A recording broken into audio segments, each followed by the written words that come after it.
அனைவருக்கும் வணக்கம். நான் உங்கள் கார்த்திக். இது கார்த்திக்கின் வாய்ஸ்.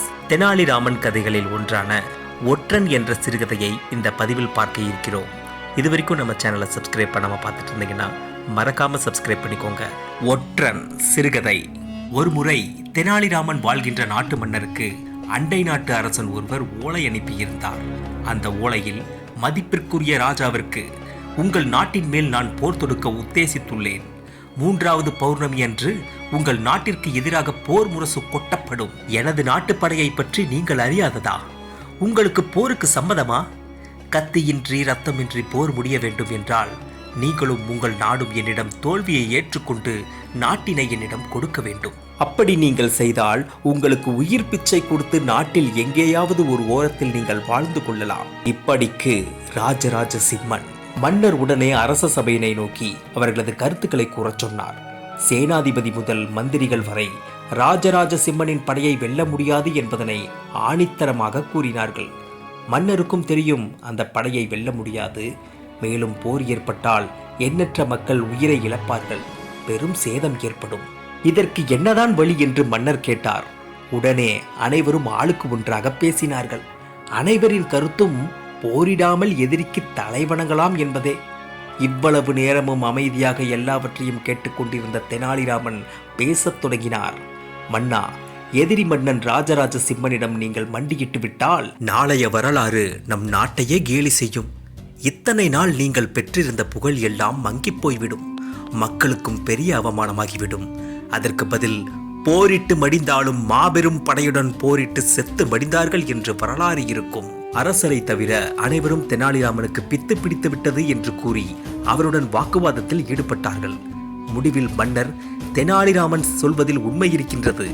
அடிமையாக வாழ்வதை விட போர் செய்து மடியவே விரும்புகின்றேன் என்றார். அத்தோடு அரச சபை கலைந்து விட்டது. அதன் பின்னர் மன்னரும் தெனாலியும் நீண்ட நேரம் தனிமையில் உரையாடினார்கள். இதற்கு மாற்று வழி உண்டா என்று ஆய்வு செய்தார்கள். 5 நாட்களுக்கு பின் மீண்டும் அரச சபை கூடியது. அரசரை பார்த்து, மன்னா, உங்களுக்கு என்னிடம் நம்பிக்கை இருந்தால் இந்த விஷயத்தை என்னிடம் விடுங்கள். நான் பார்த்து கொள்கிறேன். எனது உயிரை கொடுத்தாவது இந்த நாட்டினை காப்பாற்றுகின்றேன் என்றான் தெனாலி. அதற்கு மன்னர் சம்மதம் தெரிவித்தார். தெனாலி கூறுவதைப் போன்று ஒரு ஓலை எழுதி மோதிர முத்திரை பதித்து கொடுத்தார் தெனாலியிடம். அந்த ஓலையை எடுத்துக்கொண்டு தெனாலி எதிரி நாட்டு மன்னன் ராஜராஜ சிம்மன் முன்னால் போய் நின்றார்.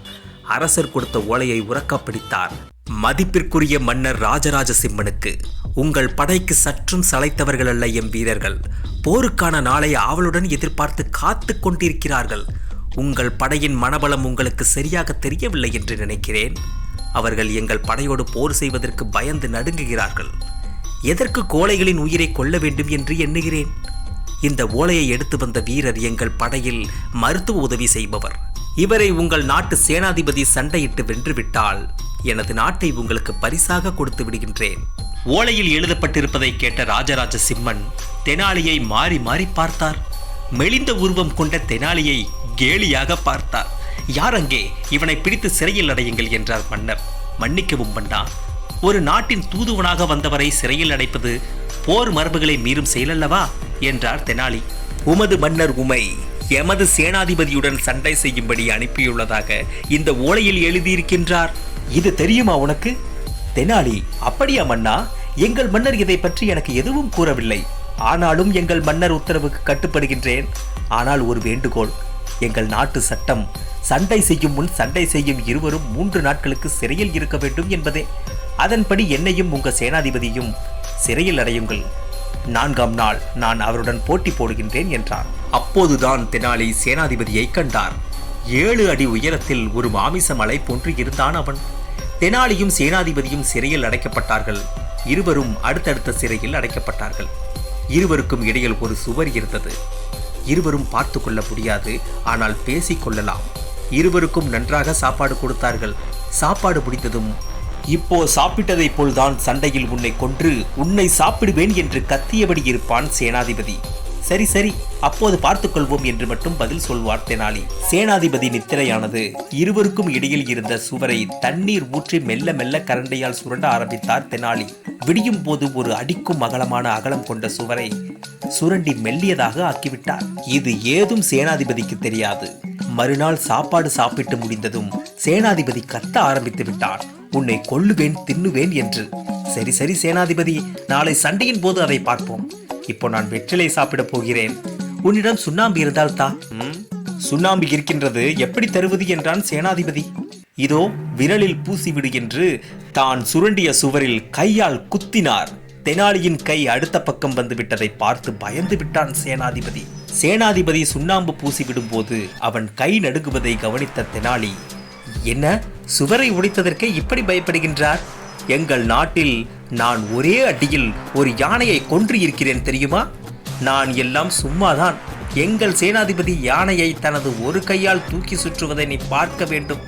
யாரிடமும் சொல்லிவிடாதே. எங்கள் நாட்டிற்கு வந்த ஒரு முனிவர் எங்கள் படையில் இருக்கும் வீரர்கள் அனைவருக்கும் அசுர பலம் கிடைக்க வரம் தந்து விட்டார்.